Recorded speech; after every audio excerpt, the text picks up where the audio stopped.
The council house smelled of dust and dry wood, the air thick with the weight of unspoken fears. As I stepped inside, clutching one of my precious jars filled with the homeland's dust, the low murmur of voices swelled into a restless tide.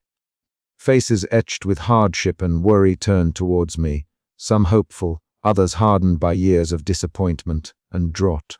At the far end, Elder Kader sat with a stooped posture that seemed carved by the relentless sun and the burden of years. His sharp eyes, cold and calculating, flicked towards me as I took my place before the gathered villagers. The room was dim, lit only by a few sputtering oil lamps whose flickering flames cast long shadows on the cracked walls. The air held a brittle tension, as if the very fabric of our community was stretched thin by the drought and the battles waging within our hearts. I felt my pulse quicken, the jar growing heavier in my hands, not from the dust inside, but from the weight of expectation pressing down on me. Elder Kader rose slowly, his voice dry and resolute, like the cracked earth beneath our feet. "We must face the truth," he began, addressing the room with a grim authority. "The rains have not come for years, and there is no sign that they will return. Our crops fail, our wells run dry, and our children grow weak. It is time to abandon these futile hopes and accept the reality that this drought is our new existence." A hush fell over the crowd, the room filled with a silence so deep it seemed to swallow even the faint rustle of shifting feet. I could see the cracks in faces that once held faith, lines of worry deepening around eyes that had prayed too long. But I could not remain silent.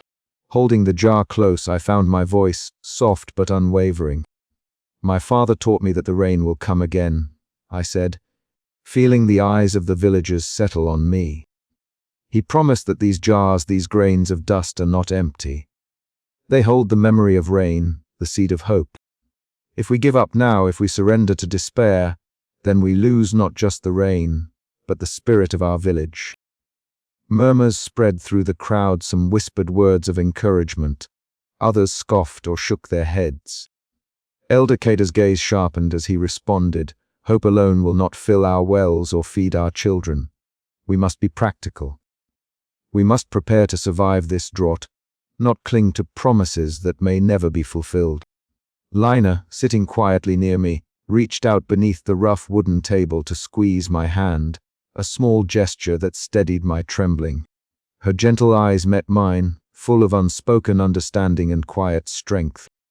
In that moment, I felt the fragile thread of our family's hope entwined with the fate of the village. Jamal stood at the side of the room, restless and tense. His gaze burned with frustration, his fists clenched so tightly that his knuckles whitened. His defiance was a sharp contrast to the wary acceptance in many faces. He paced in short bursts, his rebellious spirit a mirror to the conflict raging inside me. The council meeting stretched on, voices rising and falling like the shifting desert winds. Some villagers sided with Kader, demanding a pragmatic approach to survival, while others clung to my words, yearning for a flicker of light in the relentless darkness. The rift between hope and despair was no longer hidden. It lay bare and raw. As the meeting drew to a close, I realized the enormity of the path before me.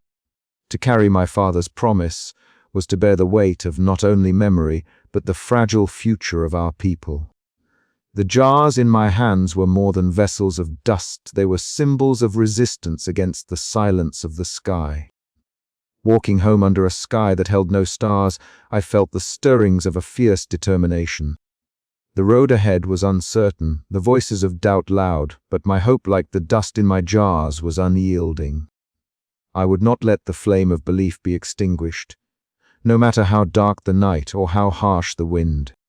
And so, beneath the endless stretch of barren sky, I whispered my vow once more, a quiet prayer carried on the desert breeze: "The rain will come again. We must believe, or we will surely be lost." The sun had begun its slow descent, casting long shadows over the cracked earth, when I returned to the little clearing where I kept my jars. The wind had stilled, leaving the air heavy with dust and the sharp scent of dry leaves. My fingers trembled slightly as I lifted a clean jar from the worn cloth that protected it from the relentless sun. Each jar was both a vessel and a prayer, a fragile promise caught in glass. I paused a moment, watching the reddish dust swirl softly inside before sealing it tight. This ritual was my rebellion against the silence of the sky, the stillness that had settled over our village for so long. Jamal was there, leaning against a battered wooden post. His eyes followed my every move, restless but attentive, still filling jars with dust. He asked, his voice low but edged with a frustration I had come to expect. I met his gaze without flinching. "It's not just dust," I said softly. "It's memory. It's hope." He scoffed, but there was something behind his words that I couldn't quite place, perhaps a reluctant respect, or the ache of his own uncertainty. "Hope won't fill these jars with water," he muttered. "Maybe not today," I whispered, "but one day they will." Jamal shook his head, a flicker of bitterness crossing his sharp features. Yet, when the wind picked up again, scattering dust around us, he moved to help me cover the jars with a coarse cloth, his hand steady despite his words. Later, as the sky deepened to a bruised purple, I found Lina waiting in the doorway of our small home. Her soft features held the weight of years, but her eyes shone with a quiet strength. She motioned me inside, where the scent of dried herbs and warm bread offered a fragile comfort. "You're wearing yourself thin," she said gently, her hands folding mine in hers. "These jars, this hope, it's precious, but you must remember to live beyond them too." I nodded, feeling the familiar ache of responsibility settle heavier on my shoulders. Lina had been my anchor since father disappeared into the desert. Her balance of hope and realism was the thread that held our fragile family together. That night, I lay awake listening to the distant murmurs of the village, some prayers, some curses, all entwined in the harsh silence of drought. My collection of jars sat lined across the windowsill, catching the faint moonlight like a constellation of tiny stars. Each one held a flicker of belief, a defiant pulse against the creeping despair. I wondered how long that flicker could last. How long before even I might falter, swallowed by the dust and silence. But as the wind whispered through the cracked walls of our home, I pressed my hand to a jar, feeling the cold glass beneath my palm. Not yet, I told the night, not yet. Outside, Jamal's footsteps faded into the darkness, carrying with them the restless spirit of our village, fragile, uncertain, but not yet broken. And so I continued, gathering dust, sealing hope, and holding fast to the promise that one day the jars would brim with rain. The horizon was no longer a distant line, but a swirling mass of ochre and dust, a heavy curtain creeping steadily towards our village. From the moment I noticed the sky darkening, a shiver of unease settled deep in my chest. The wind was changing. It carried the sharp tang of grit and the low, relentless whisper of a gathering storm. It was not rain, not yet, but something far more threatening. A sandstorm was coming. The village stirred with a mix of urgency and dread. Mothers called their children indoors. Men hurried to reinforce walls and shutter windows. The air was thick with the scent of dry earth, and the sharp sound of hurried footsteps echoed beneath the darkening sky.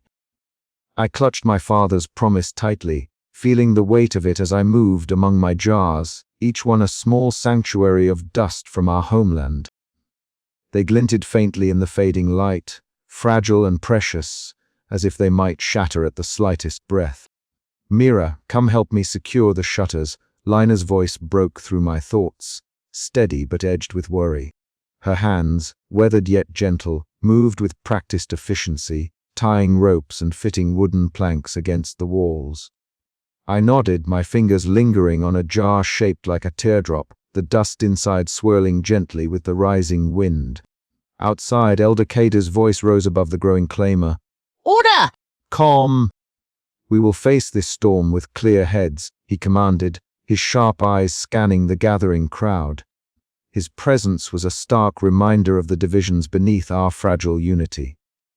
He was the voice of pragmatism, insisting we prepare for survival, not for dreams of rain that had long since failed us.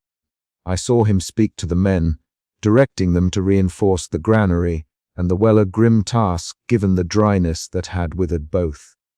His stern face was a mask of grim resolve, but I caught a flicker of something softer, a shadow of the hopeful youth he once was.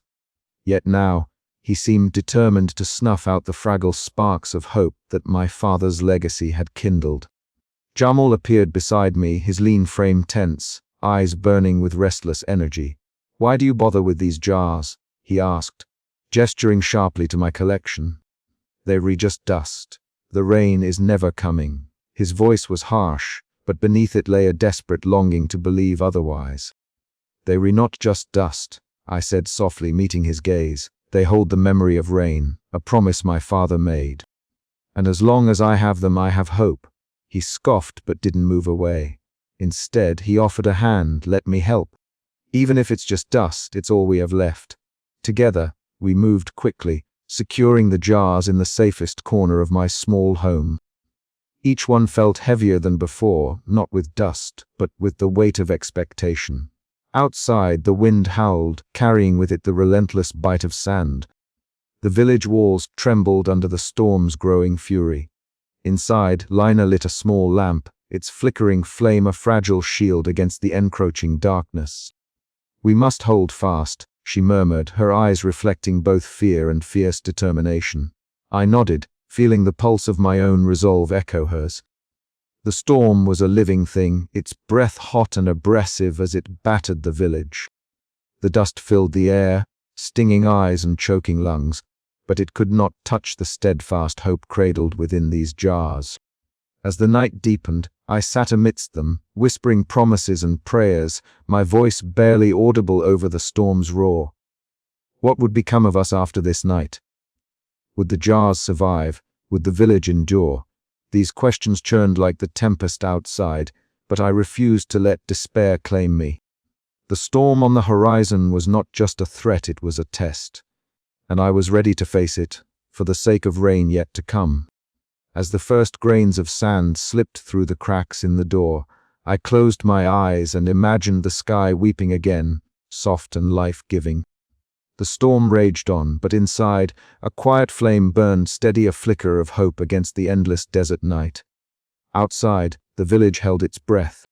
Inside, I held my jars, and in the heart of the storm, I found a fierce, fragile determination that would not be broken.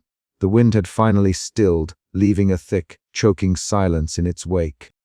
The sun, a pale disk behind a veil of dust, cast a muted glow over the village, where the remnants of the sandstorm lay scattered like forgotten memories.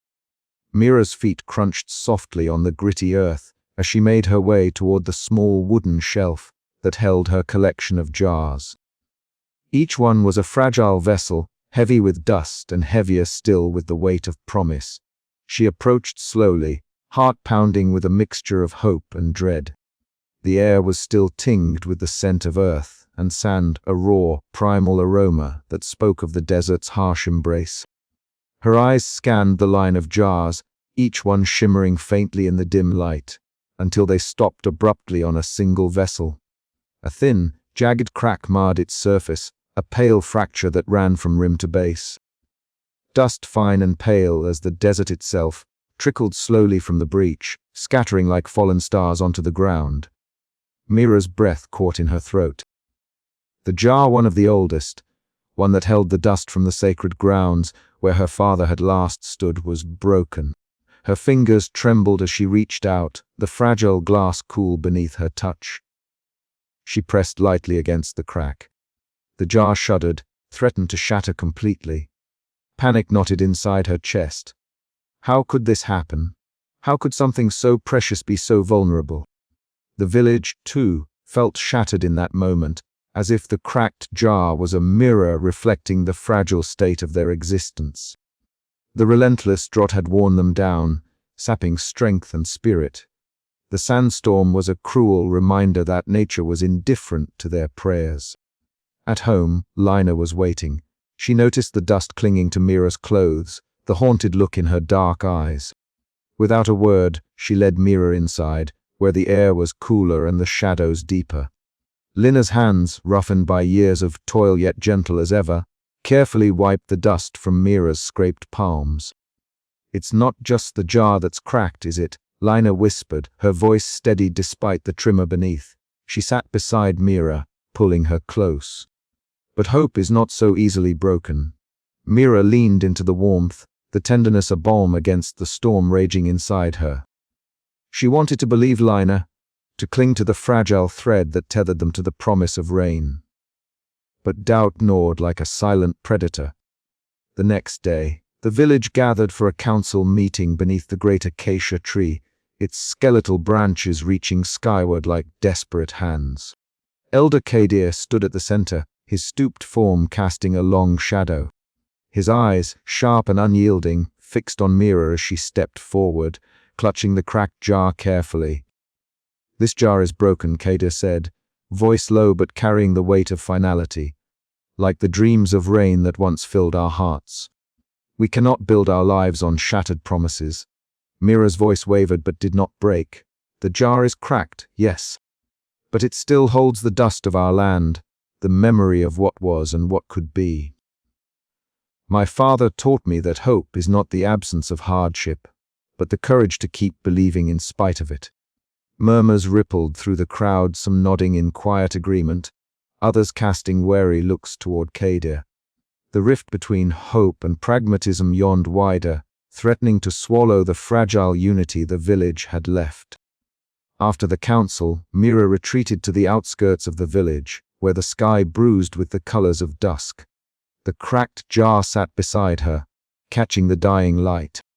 Dust shimmered faintly within, a delicate glow that defied the damage. She traced the fracture with her finger, feeling the sharp edge beneath her skin. Her thoughts swirled like the winds that had just passed, a tempest of fear, loss, and stubborn hope. Could she carry this weight alone? Could the village survive the fractures in their faith? Yet in the stillness, a quiet flame flickered to life within her, a promise whispered on the desert breeze. She spoke softly to the jar, to the dust, to the memory of her father. "I will keep you safe. I will keep us safe. Even if the rain does not come tomorrow, it may come someday. And until then I will hold this promise, cracked but unbroken like my heart." Night deepened around her, but Mira did not move. The cracked jar was a wound, yes, but it was also a symbol, a testament to endurance, to the fragile beauty of hope in a barren world. And as the stars blinked awake in the endless sky, Mira made a silent vow to keep the faith alive, no matter the cost. The village meeting place, a once proud stone hall now cracked and weathered by years of drought and sandstorms, held a tense gathering under a sky that refused to weep. The air inside was thick with dust and unease, voices low but charged, as if the very walls absorbed the desperation of the crowd. I stood near the center, clutching my jar of dust, the weight of it both comforting and heavy in my hands. The room smelled of dry earth and sweat, a scent that had become all too familiar. Faces circled around me, some hopeful, many wary, and others marked by a cold pragmatism that chilled my heart. Elder Kadir sat at the head of the council, his stooped form a silhouette against the cracked plaster wall. His sharp eyes scanned the room, settling finally on me. When he spoke, his voice was low, but carried the authority of years hardened by drought and disappointment. "Mira," he began, his tone edged with a firmness that brooked no argument, "the time has come to face reality. This endless waiting, this clinging to promises of rain, it threatens the survival of our village. We cannot build our future on shadows and dust." I felt a tremor in my chest but steadied my breath. "Elder Kadir," I said softly, "the jars I carry are not just dust. They are the memory of our land, the faith we hold. My father believed in the return of rain, and so do I. If we surrender now, what remains for us?" A murmur rippled through the room. Some villagers nodded, eyes glimmering with a flicker of the hope I clung to. Others, hardened by years of loss, shifted uncomfortably, their doubt palpable. Kadir's gaze sharpened. "Faith is not enough, child. We must adapt or perish. The rains will not return in our lifetime. We have crops to save, water to ration. Your jars will not fill themselves."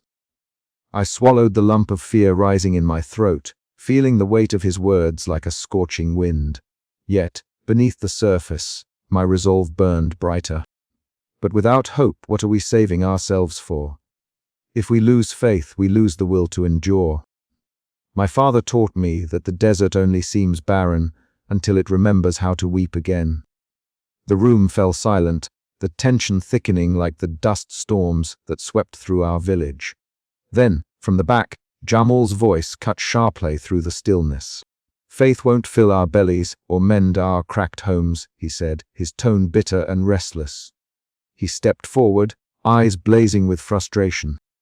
"We talk of promises and memories, but what of action? We can't wait for rain that may never come. I say we find a way out, start anew elsewhere." Some villagers grumbled in agreement. Others shook their heads in dismay. Jamal's defiance was a crack in the fragile unity we had left. I looked at Jamal, seeing the fire in his eyes that mirrored my own, though fueled by anger instead of hope. "Running away won't save us," I replied quietly. "Leaving means abandoning those who still believe, those who need us to hold on." Lina, standing beside me, placed a steady hand on my shoulder. Her eyes, soft but resolute, met mine. She whispered, "Hold fast, Mira. They need your strength now more than ever." The council meeting stretched on, voices rising and falling like the desert winds outside. Arguments for pragmatism clashed with pleas for faith. The village seemed to fracture before my eyes, the bonds of community strained by fear and despair. When the meeting finally adjourned, I stepped outside into the cool twilight. The sky was a deep indigo, scattered with stars that watched silently over our broken village. Jamal lingered nearby, his jaw tight, the tension between us unspoken but heavy. "I want to believe," he said after a moment, voice rough with emotion. "But sometimes it feels like hope is a chain that keeps us trapped here, waiting for a miracle that won't come." I met his gaze, searching for the boy I had known before the drought hardened his heart. "Maybe hope is a chain," I admitted softly, "but it's the only one strong enough to hold us together when everything else falls apart." He looked away, the fight in him not yet extinguished, but tempered by something quieter, more uncertain. That night, as I lay beneath the thin blanket of stars, I held my dust jar close. The cracked walls of the village felt more fragile than ever, but within me, a stubborn flame flickered. I was no longer just a child collecting dust. I was the keeper of a promise older than the drought, a bearer of hope in a place that had almost forgotten how to dream. The road ahead was uncertain, the village divided and wounded, but I would not let despair win. For in the silent jars, in the dry earth beneath my feet, and in the quiet faith of those who still believed, there was a seed of something waiting to bloom again. And I would gather every grain until the rain returned, or until I could no longer hold the hope alone. As the first cool breeze of dawn stirred the desert air, I whispered a vow to the sky, to my father, and to the dust that cradled our future. We will endure, we will remember, and one day the rain will come. The desert's silence had grown thicker lately, an oppressive stillness that wrapped around the village like a suffocating shroud. Mira felt it in her bones as she walked the cracked earth, the dust swirling faintly at her feet despite the calm air. Each day the sky remained an unyielding expanse of pale, unbroken blue, a vast, merciless void that seemed to mock the prayers whispered beneath it. It was this silence that drove her feet towards the one place she believed might still hold answers, or at least the remnants of a faith older than any drought, the dwelling of old seer Yara. The path to Yara's hut was etched into the rocky hills outside the village. A narrow trail lined with brittle thorn bushes and scattered shards of pottery worn smooth by time. Mira's sandals crunched softly on the gravel as she approached, the sun sinking low behind distant dunes, casting a golden haze that blurred the horizon. The air was thick with dust, the faint scent of sage and dried earth rising from the cracked ground. Yara's hut was a humble structure, patched with sun-baked mud and weathered wood. Its crooked silhouette leaned slightly, As if bowing to the weight of years she had endured. Mira paused at the threshold, her heart beating with a mixture of reverence and uncertainty. The old woman's reputation was as much a part of village lore as the vanished rains themselves, a keeper of secrets, a weaver of stories, a bridge between what was and what might be. Inside, the dim room was lit by a single flickering candle whose flame danced in the gentle draught. The walls were lined with shelves bearing ancient scrolls, brittle manuscripts, and countless jars filled with powders, herbs, and Mira's gaze lingered here, dust collected from the farthest reaches of the desert. The faint scent of dried lavender and myrrh filled the air, mingling with the musty odor of aged parchment. Old seer Yara sat cross-legged on a woven mat, her stooped frame draped in faded robes the color of desert clay. Her eyes, clouded with age yet sharp and penetrating, regarded Mira with quiet curiosity. When she spoke, her voice was low and gravelly, each word deliberate, as if drawn from the depths of memory itself. "You carry the weight of the past in those jars, child," she said, nodding toward Mira's bundle. "But the dust alone does not summon the rain. It is the remembering the ritual that stirs the sky's heart."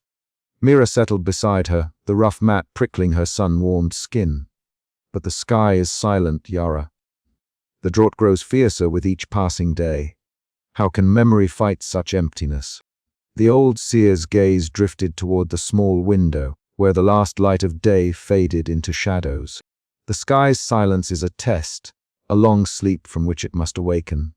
It waits for those who will not forget." Yara reached out and placed a gnarled hand atop one of the jars. "These vessels you fill with dust, they are prayers, offerings to the memory of rain. Each grain a story, a longing, a promise. But to keep the faith alive, you must also carry the stories, the songs, the ceremonies, the sacred acts that bind us to the water that once was and may be again." Mira listened, the old woman's words weaving a tapestry of hope and history. She spoke of ancient rains and gods whose blessings had once turned barren earth into blossoming fields. She told of rituals long forgotten by many but preserved in the folds of Yara's memory, dances beneath the full moon, chants that called the clouds, the planting of sacred seeds in cracked earth.